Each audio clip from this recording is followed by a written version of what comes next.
training for folks. Again, we're going to record this, and how do I turn off transcriptions though? It's anybody? Oh no, I didn't want to transcribe.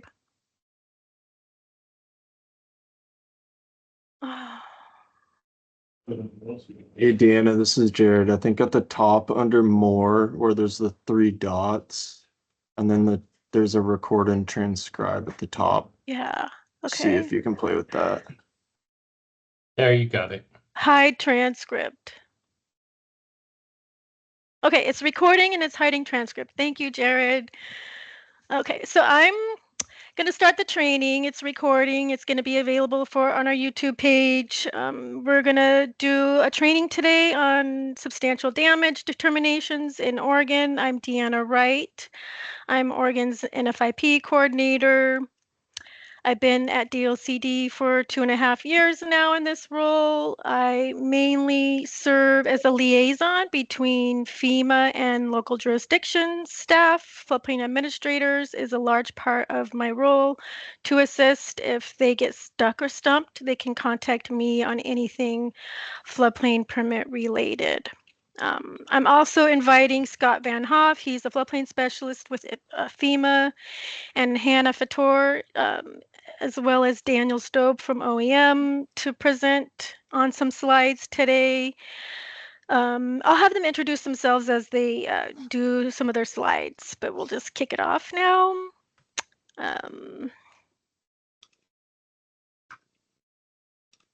Oh no, it's not. Okay, so the agenda today is an NFIP overview. We're going to go over some of the components of substantial damage. We'll do a substantial damage examples, cover some of the special considerations for substantial damage, how to conduct substantial damage locally. We'll touch on some of the floodplain administrator roles at the local level. We'll give you guys some additional resources. You won't be on your own. And then lastly, we'll have Hannah go over a new tool for high water marks that the Silver Jackets helped create using the Survey 123 tool. Just a little bit of NFIP overview. The NFIP was created in 1968 to reduce flood-related disaster losses nationally. It was considered a compromise program. Legislatures were fraught with either limiting or disallowing development in the floodplain, or coming up with a program where it kind of met in the middle, and that meet in the middle situation was for communities that wanted to participate in the NFIP program. They would have to adopt minimum local regulations as well as a floodplain map that corresponded to those risk areas. And as far as substantial damage goes, it is part of the Code of Federal Regulations. So the CFRs include substantial damage into those regulations.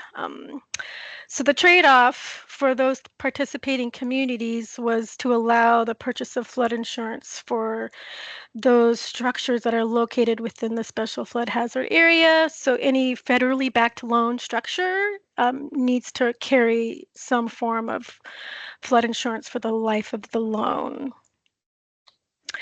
I'll also add that if you have questions, if we could hold them to the end of the presentation, that'd be great. We're going to have some time for questions and answers at the end of the presentation. Okay, so for some basic terms that you hear us floodplain administrators use all the time, I'll just scratch on those real quick. Base flood is the 1% annual chance flood event. You'll also really hear it more popularly used as the 100-year flood event. I don't mind using that term. It's the term that's most people are familiar with. Base flood elevation is the calculated level of water that will be reached during a base flood event. Flood insurance rate map, those are the maps, the floodplain maps that locals have adopted into their ordinances at the local level.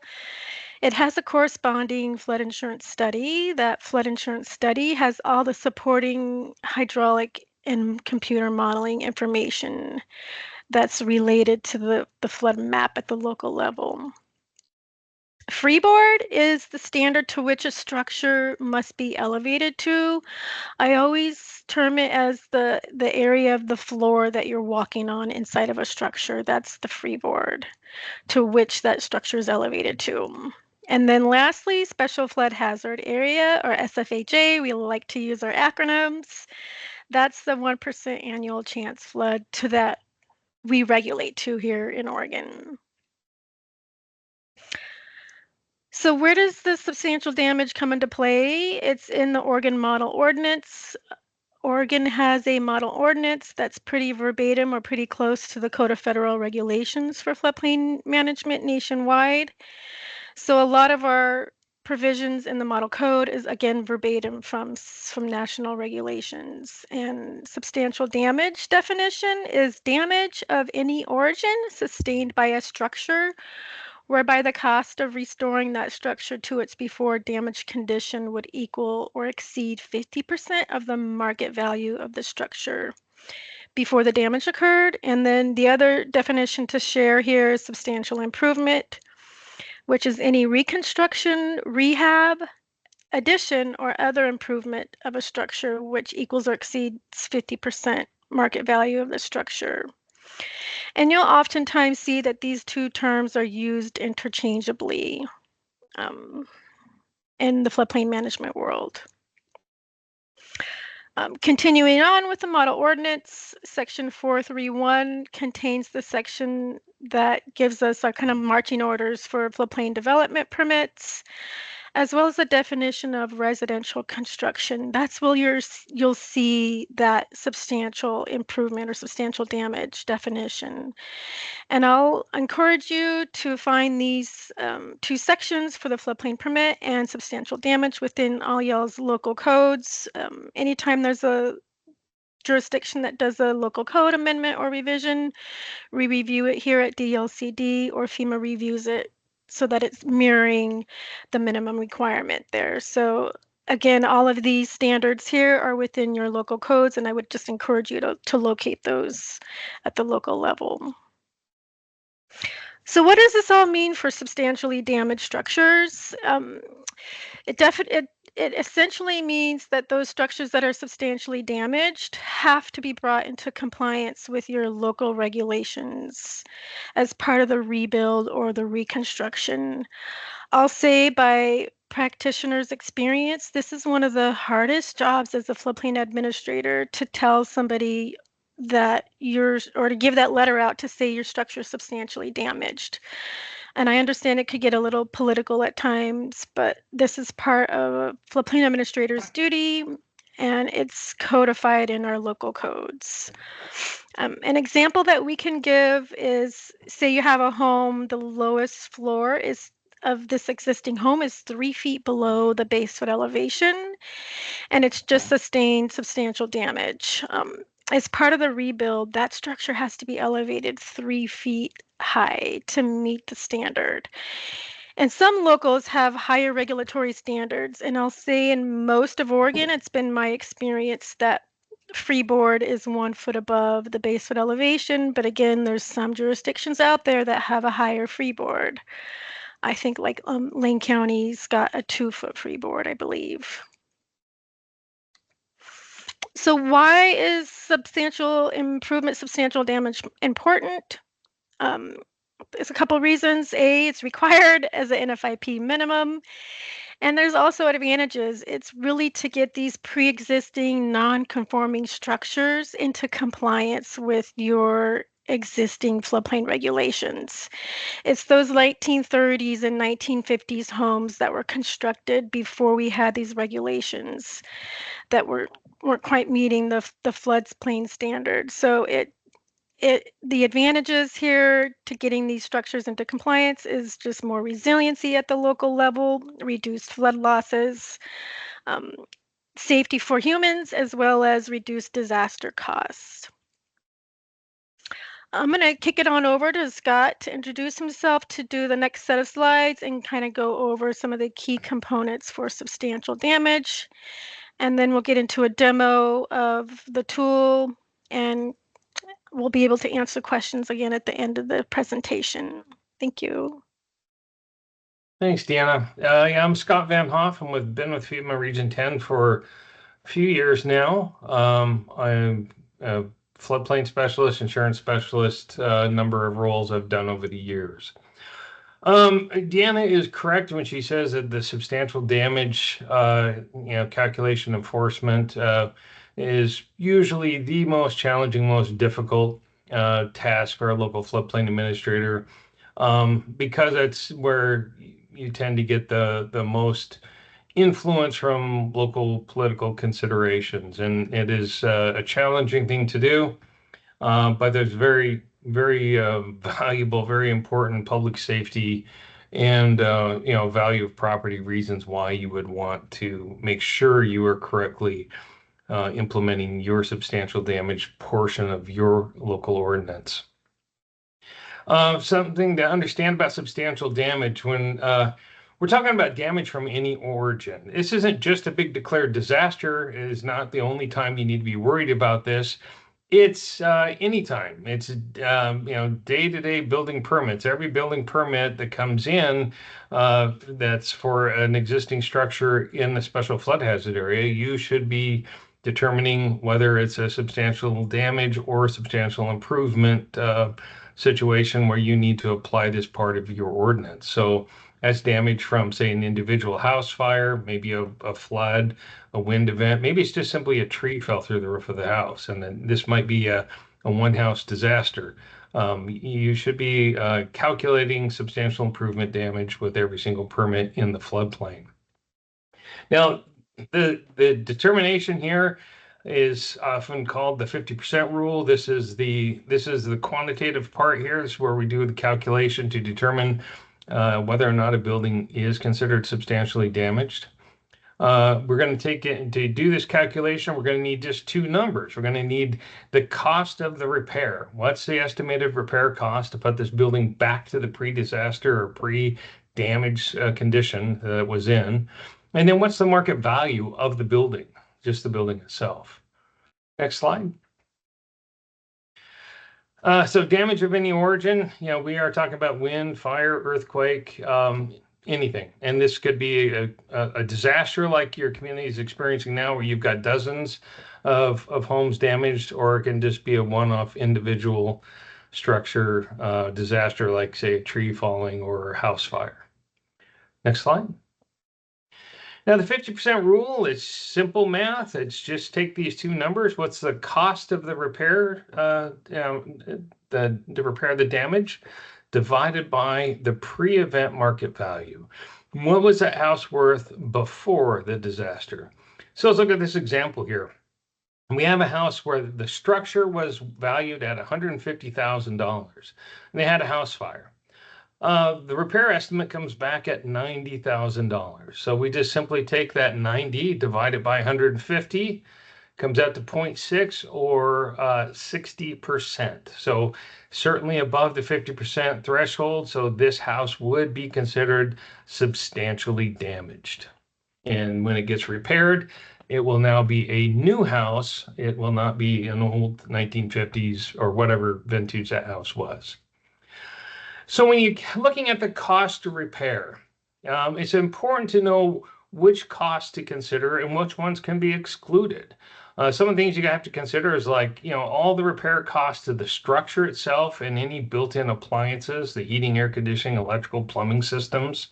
It includes all materials and labor. And even if that labor is donated or some of the materials are donated, you still need to calculate what's the market value of those things that were donated. It's important we get a true cost of repair.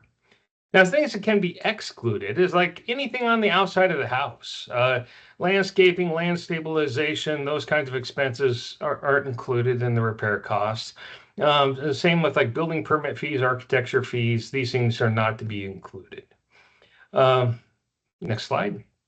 Now, a great resource that you're absolutely gonna need to do this job accurately and consistently is this desk reference.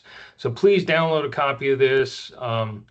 If you're as old as I am, you might like a printed copy. Some of us just love to look at paper. habit I'm trying to break. But in this guide, you're going to have some great worksheets to help you make sure that you're accounting for all the costs you need to account for. But what's even more important is in this document, you're going to find a list of expenses to exclude, that not to be counted in this substantial damage determination. Next slide.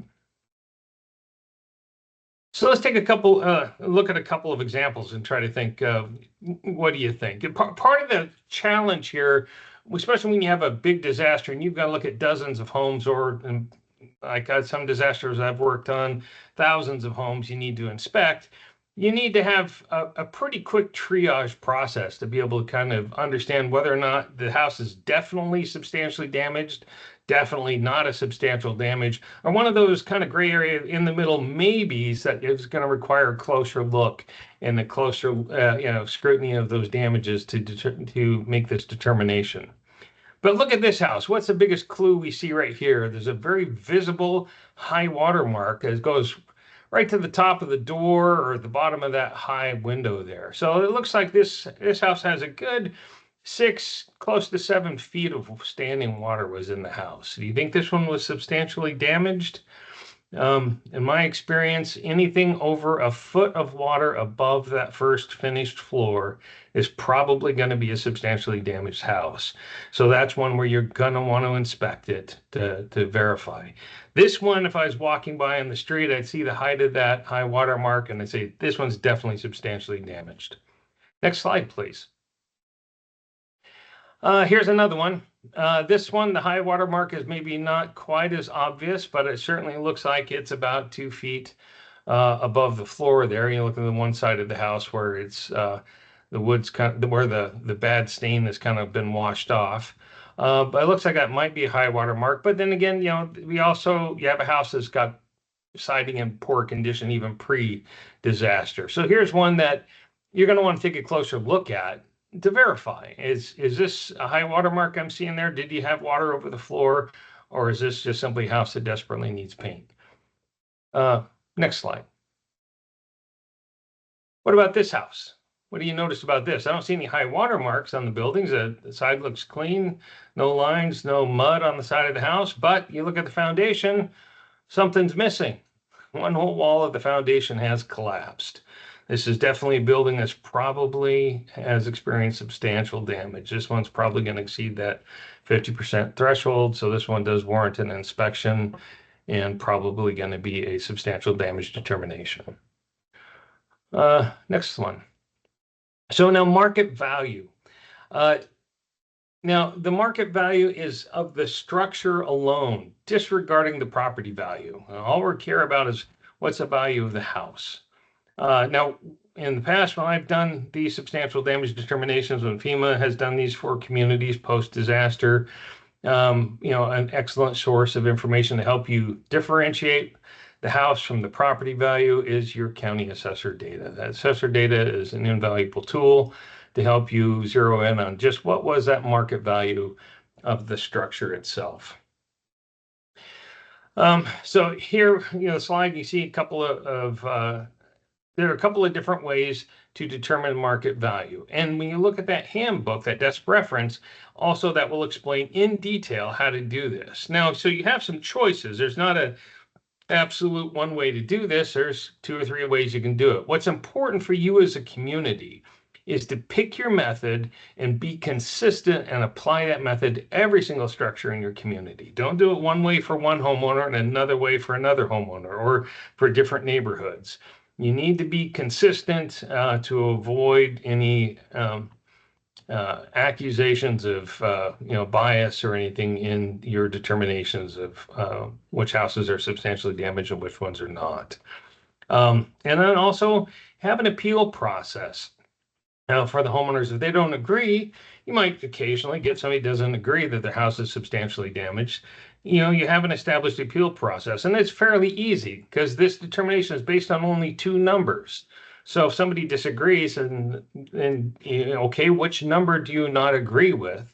If you don't agree with the value, then just hire an appraiser to get an appraisal done at the house yourself as a means of appealing.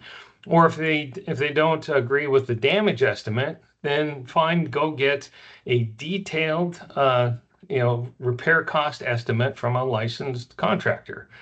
So it's a simple process to be able to verify and provide that appeal process for anybody who does not agree with your determination. But again, as in bold here, the importance is consistency. Do it the same for everybody. So building requirements here. So if you have a house that you determine is substantially damaged, so what do you do next then? So you give them that letter, they're substantially damaged, and it is saying that the house is now, if you're going to repair that house, you must bring it into compliance with the current flood code, because it's no longer that 1950s or 40s house. It's now a brand new 2025 house, and you must meet the 2025 floodplain code. So you got to make sure the houses are properly elevated. If they have a crawl space foundation, they have the appropriate flood vents.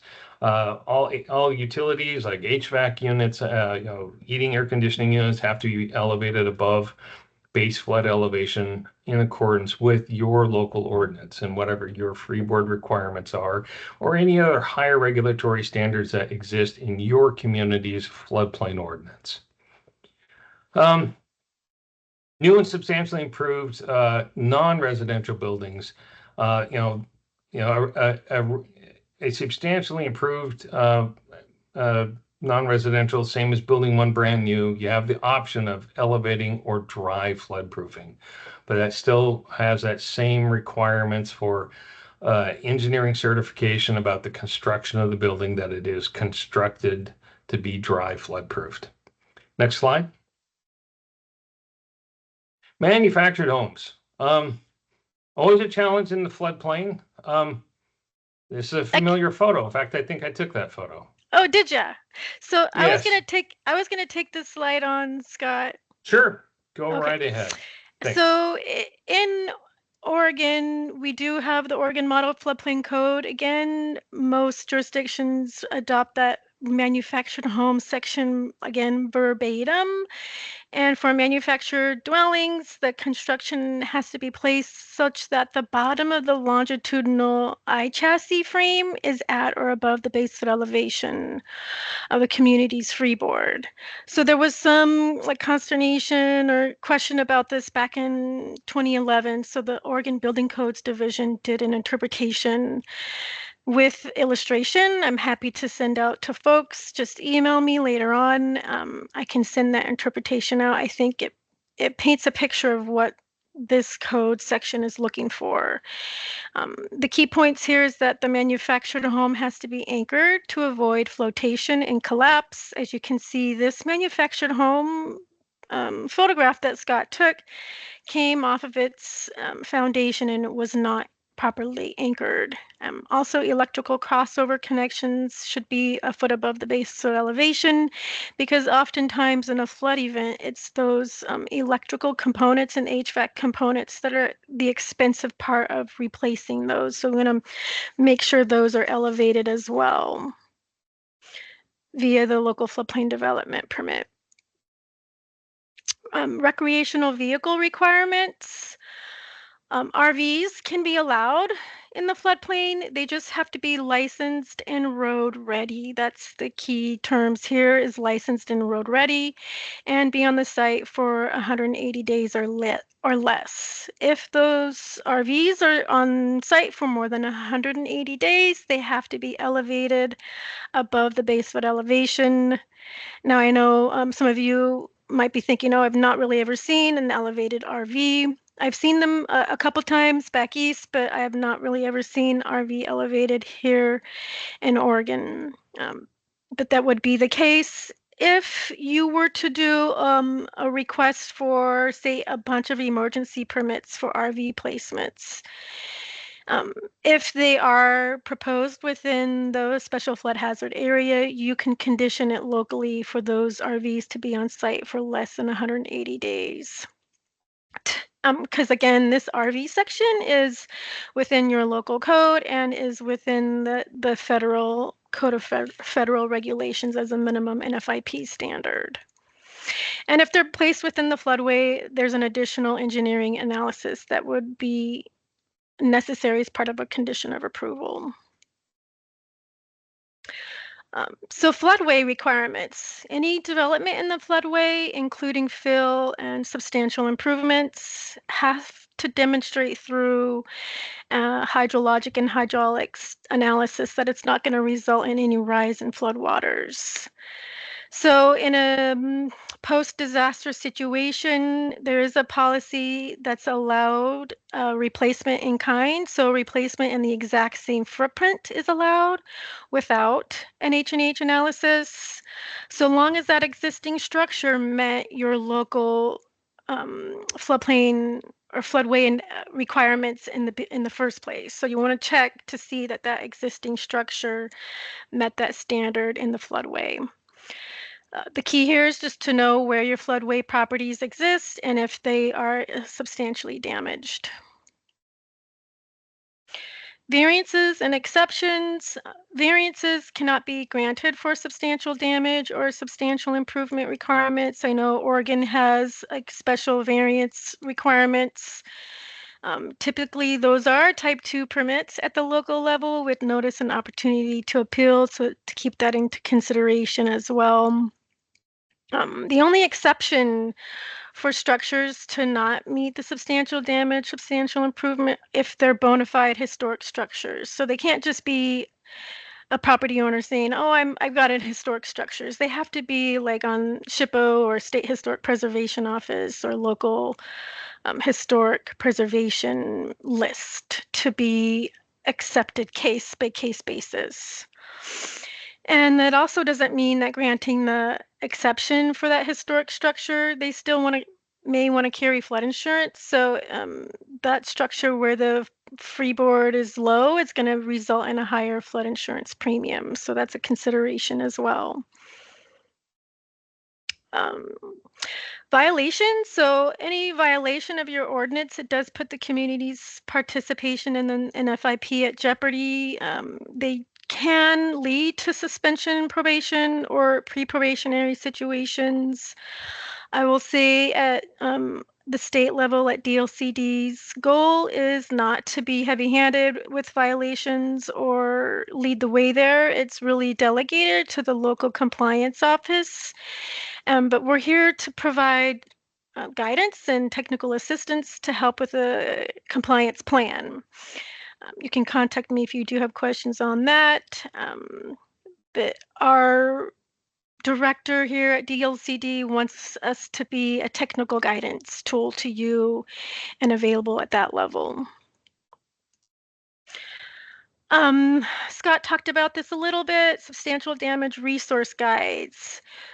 Here at DLCD, we give out this desk reference every week on the weekly to local floodplain administrators. It's a really good guidance. It's one of the better FEMA guidance tools, I think, that's out there. It's pretty popular. There's just so many scenarios for substantial improvement that it just gives a table in there that's really helpful that we direct a lot of local staff to.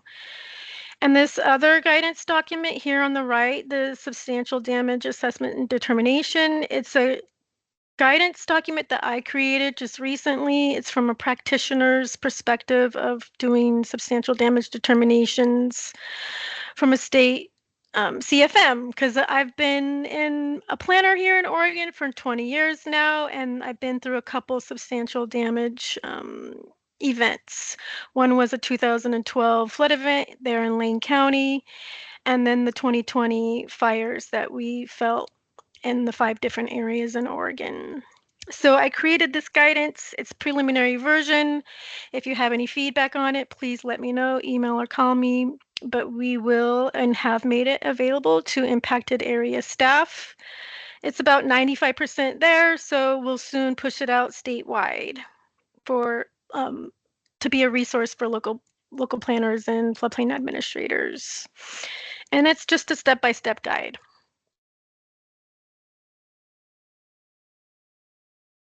I'm going to kick it back over to Scott here to do this next set of slides, and then we're going to get into a demo with Oregon Emergency Management staff. Scott, are you still there?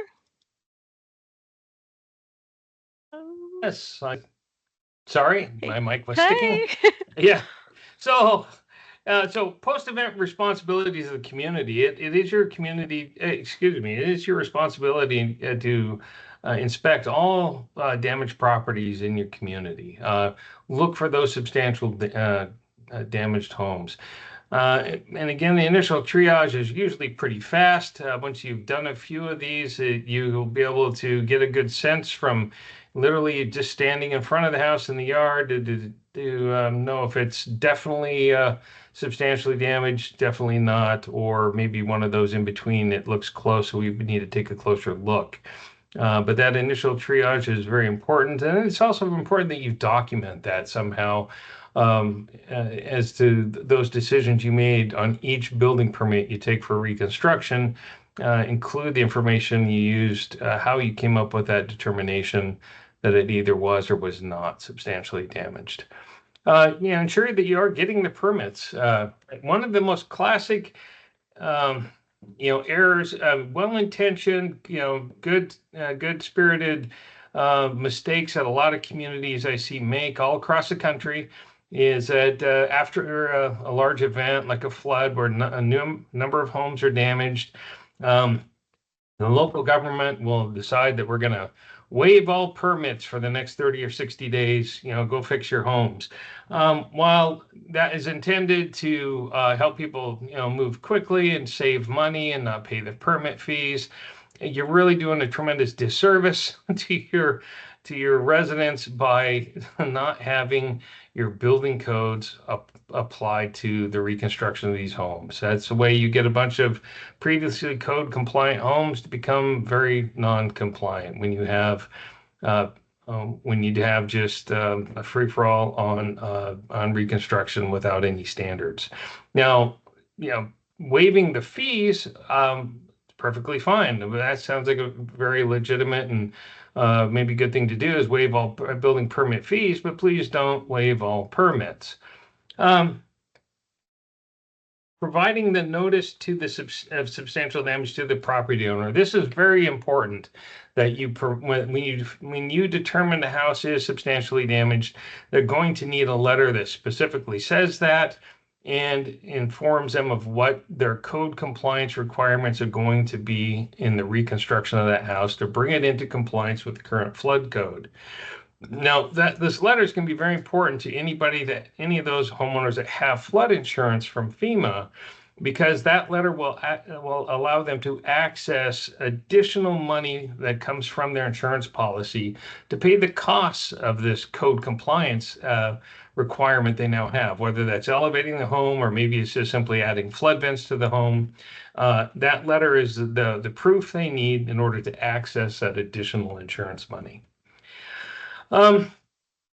You as a community should also be making available, flood map information. This is a great time to do outreach and remind your community of what the full range of flood risks are to the community. You may be in the midst of a flood or just experienced a flood now, might have done a lot of damage, but maybe this was only a 10-year event or a 20-year event, nowhere near the 1% chance flood. This is a good time to provide that information to your community, that of what the range of possible flood hazard is to your community. And then, of course, maintaining your records. That's very important. Next slide, please. So the determination process, this flow chart, you're going to find this in the handbook. It's very handy, quick reference to use, but again, it's pretty straightforward.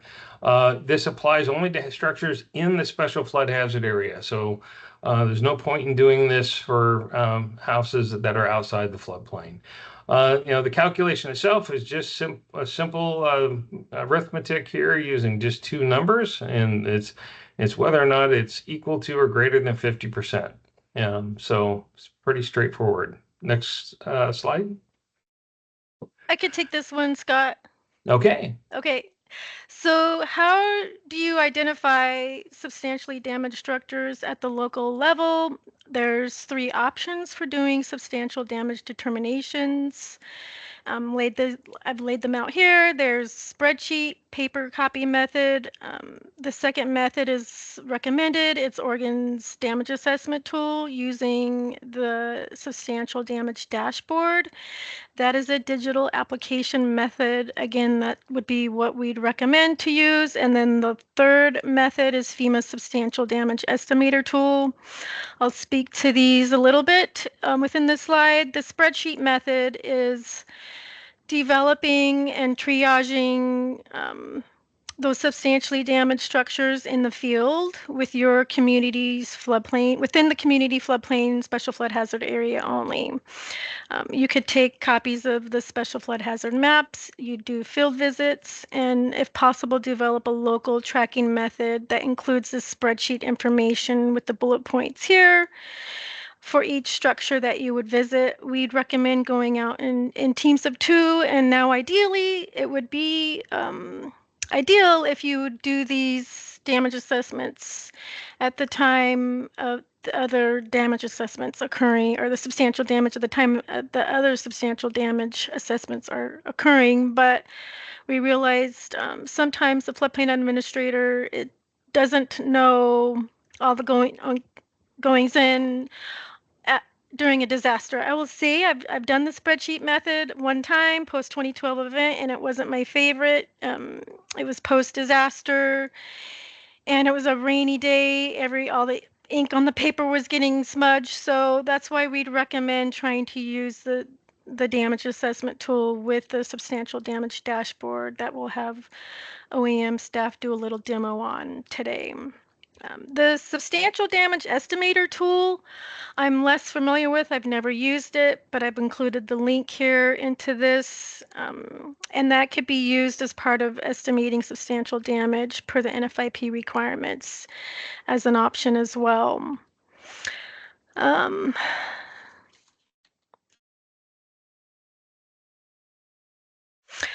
For this new substantial damage option, it is something that we created, or OEM created, back in 2020. I think it's something, again, that's new for folks.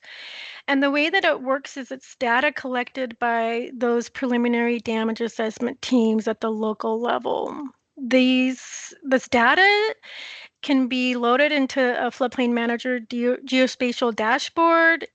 It's a situation where the floodplain administrator can review the data at a later date in their office. And it gives you the opportunity to add market value for each structure and to query the most damaged structure using the tool functions. And the top 2 damage categories are destroyed and major. So I would focus on those 2 categories to triage at the local level.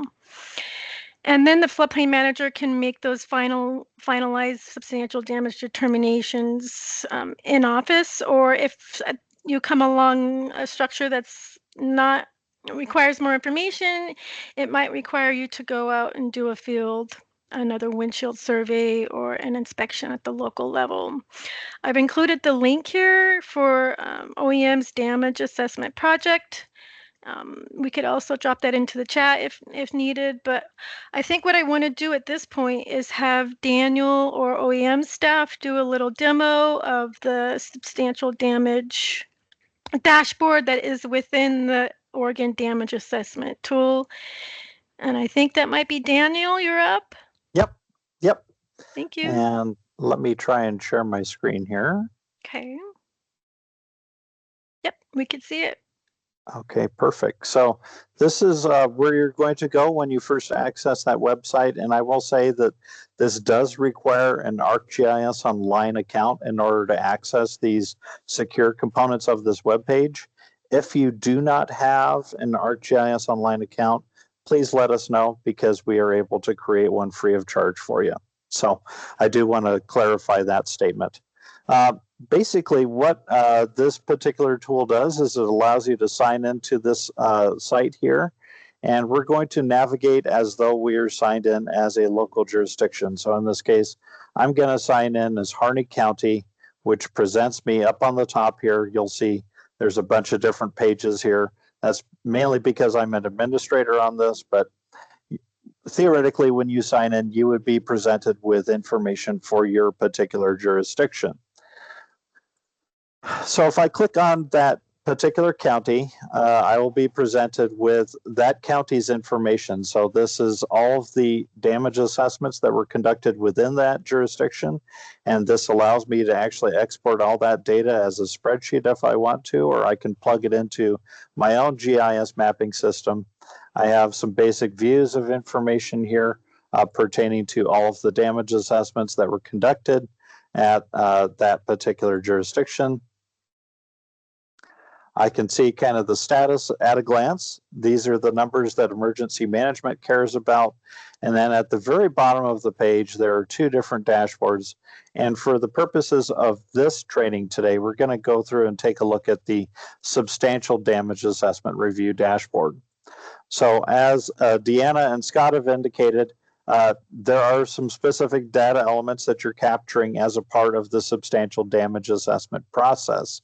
And what we're using this tool for is to kind of piggyback that process on top of what is already being conducted at the local level for the emergency management version of damage assessment. So we deal a lot with single family dwelling structures, et cetera, as we go for what's called an individual assistance disaster declaration. So this substantial damage assessment process is kind of a value add for us in that it gives you all the capability to be able to piggyback off of what was already collected out there in the field by those damage assessment teams, or in cases like this, the public submittals.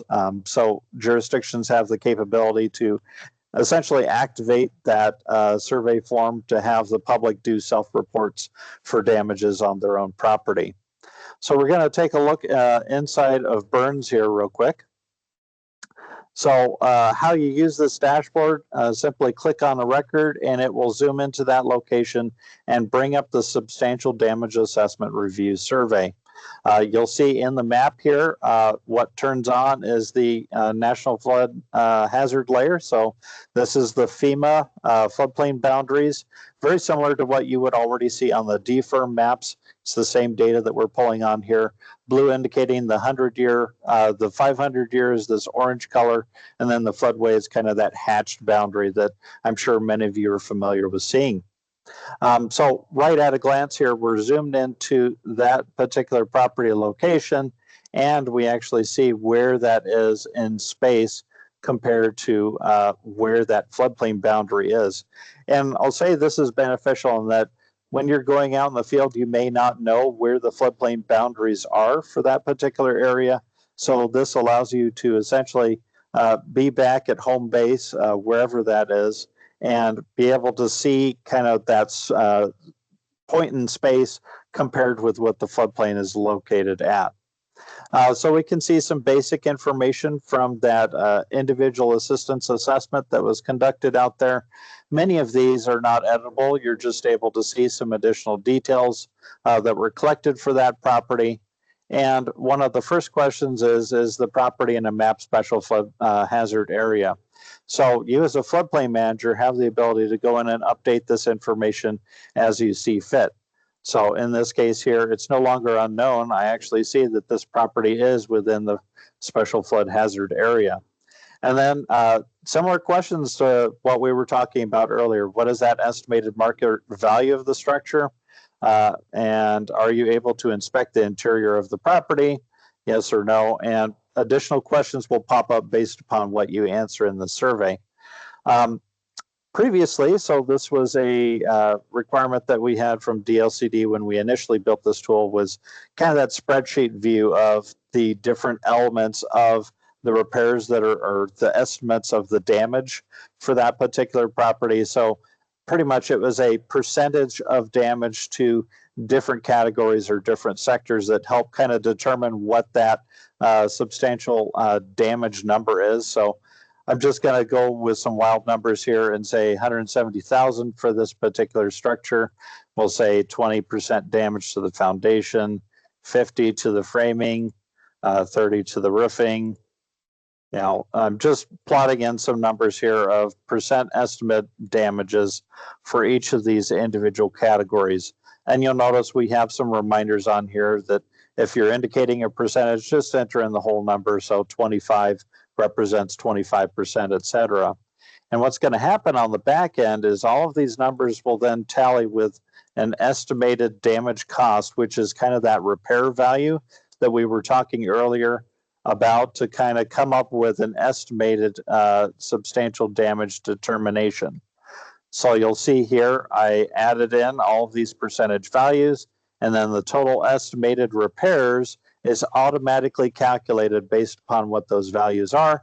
And then I can see that damage percentage of market value. So as we were talking about earlier, that 50% or higher is going to indicate that that is a substantially damaged structure. You can also fill in some additional details in here. And then at the end of the day, when you are done reviewing this property, you're going to check mark the yes box and hit submit. And then you are done with that particular damage assessment for that structure. As Deanna had mentioned earlier, there is the ability to filter and focus on specific data. So up at the top of the dashboard here, you have the capability to filter by those different damage assessment categories. So if I want to only focus on the majors, that will then automatically update my little list of things to pick from. One of the other things that will happen is when you complete a damage assessment, it'll change from this pinkish red color in the background to a green color to indicate that you've already reviewed that particular property. I think that's about it for what the demo is today. If folks have any questions whatsoever about this tool or product, please reach out and let us know. I'll post my contact information in the chat here. Thank you. Thanks, Daniel, very much for that demo. I think that was super helpful. Again, I think as floodplain administrators, if you were to use that tool, I would just focus on the top two damage categories, which would be destroyed and major, in order to do your kind of QA QC back in the back at home, or not at home, but in your office, to at home base. That's what Daniel said, home base, and QA QC it that way. Thanks for that demo, Daniel. I think we've got some more slides, but I'm gonna take it and try to go through some of them fairly quickly.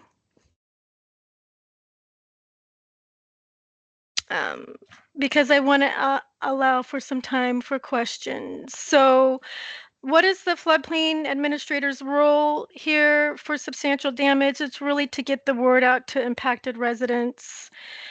Prepare your substantial damage determination notices. I had to do that post 2012 event and 2020 event. We have examples here at the state. So we have example letters, we have example notices and press releases if that's something that you're interested in. You don't have to make those letters up at the local level. We've got templates that we can hand out to you. Deanna, if you want to reshare your screen really quick. Oh, thank you for letting me know.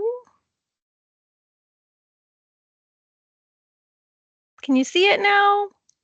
Yes. Okay, sorry about that. Additional floodplain administrator's responsibility again is to issue those letters out. We've got examples that we can give out to you.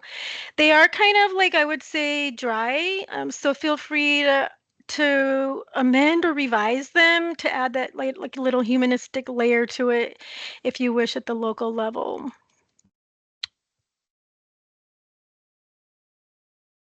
These are not, yeah, the templates come from FEMA back in the day. To continue on, just talk to your elected officials regarding the floodplain development permit fees. Scott already had recommended that the permit fees, well, the permits themselves can't be waived. The fees can, but it's going to be a decision at the local level for you to make that decision there. And just highlight to your manager or elected officials that the substantial damage provisions are going to take some time to do at the local level, and to give that to eliminate the element of surprise there. And we talked about the emergency permit issuance already. Keep your records at the local level. All floodplain permits have to be retained in perpetuity, so have kind of an SOP or a local process for tracking your records at the local level. I'll say, as it stands now, Section 1206 of the Disaster Recovery Reform Act, to track your time is a key recommendation here, because some of that staff time doing substantial damage determinations may be able to be reimbursed if it's a presidentially declared disaster. We're not there yet. We don't know if we're going to make that threshold, but just track your time on the side anytime you're doing substantial damage or floodplain permitting post-flood event. There's recovery grants available. This does include brick in here, but as of Friday, the FEMA eliminated brick as a mitigation option. So hopefully, fingers crossed, they come up with another mitigation grant opportunity there, but there's other grants available, such as flood mitigation assistance or hazard mitigation grant program. Key training highlights is just to review, require that floodplain development permit post-flood event, determine if it is a substantial damage, making consideration, is it in the floodway? What standards apply to that specific development? Ensure that development requirements are met at the local level, and just document. And it does say allow for opportunities for appeals, but as organ planners, we know that that can be sometimes contested, within the actual floodplain development permit if you have more clarifying improvement valuations from a contractor per se. If you get stuck or stumped, always just call me or email me at the state or Scott Van Hoff if you got a floodplain development question there. These last couple of slides, I'm gonna let Hannah Fator go over. She works with Office of Emergency Management, and I'll let her introduce herself. Thank you. Yeah, thanks, Deanna.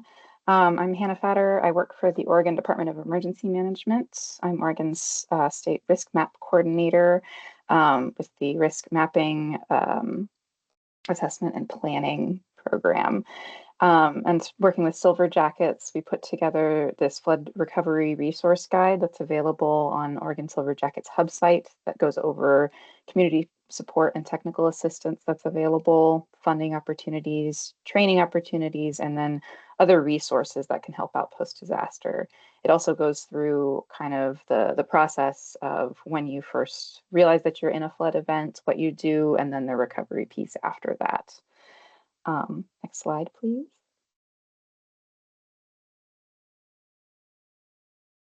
Great. And then this is a tool that we developed to collect high water marks. It's already been in use for a few flood events in the past, and U.S. Army Corps of Engineers and some local floodplain management staff are filling this in for the current flooding. It lets you upload pictures of the flood events and then goes through the process of collecting those high water marks. Scott had talked a bit about identifying high water marks on buildings. There's a story map guide that goes over how to collect those high water marks, kind of where to look for them, some reliable ways to gather that data. And then you can upload those here and see them on the map. And this is really useful for checking out flood models to make sure that they're accurate, and it can help inform for future flood events what areas could be at risk. So these are really useful data collection tools, and high water marks are unfortunately perishable data, which means they're going to go away over time. So collecting those post-flood event is really important. There's a survey 123 to fill out that just goes through all the steps there, and you can upload the photos, and then it'll populate directly on this map. You can find that again on the ArcGIS hub site for Oregon Silver Jacket, and there's also a QR code there too that you can use to capture where to get that. I believe that's everything I had to talk about there. Okay, thanks, Hannah and Daniel and Scott. We really appreciate you partnering with this training that we did today for local staff. Now we have time for questions. I'm willing to stay if folks do have questions, or if you want to email or call me with questions, happy to help in that aspect as well.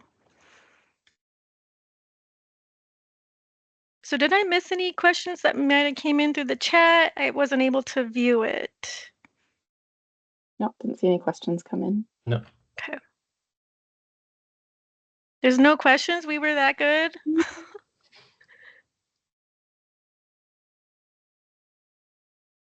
I guess if there are any questions, just one last closing comment I guess I'd like to make is, as a local floodplain administrator, probably the most common question you're going to get about substantial damage is why?